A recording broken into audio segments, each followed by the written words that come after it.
Kamera läuft. Okay, wir sind ready. Ja. Ja.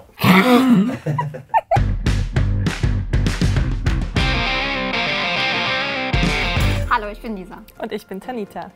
Lisa, wir hatten davon gesprochen, dass Teams individuell gestaltbar ist und Teamarbeit fördert. Wie sieht das mit organisatorischen Dingen aus? Kann ich das einstellen?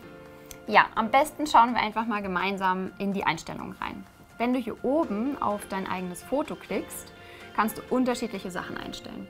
Zum einen deinen Verfügbarkeitsstatus. Bei mir sieht man jetzt, ich bin gerade verfügbar. Du kannst aber auch eine Nachricht hinterlegen, wenn du beispielsweise nicht verfügbar bist beim Kundentermin. Und unter Einstellungen hier kannst du beispielsweise auch noch einstellen, ob du die Applikation, also Microsoft Teams, sofort starten lassen möchtest, wenn dein Rechner angeht. Okay, in der heutigen Welt erreichen uns ja zahlreiche Informationen. Wie sieht das bei Microsoft Teams aus? Poppt da ständig etwas auf und blinkt? Nein, genau das versuchen wir zu vermeiden, wenn wir mit Microsoft Teams arbeiten. Es geht hier einfach ganz klar darum, dass wir heutzutage als Empfänger entscheiden, welche Informationen wir erhalten, nicht der Sender der Informationen.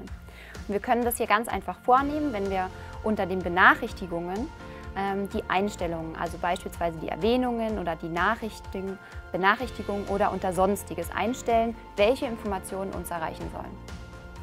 Das ist super, doch das hilft tatsächlich bei der Teamarbeit. Danke. Finde ich gut.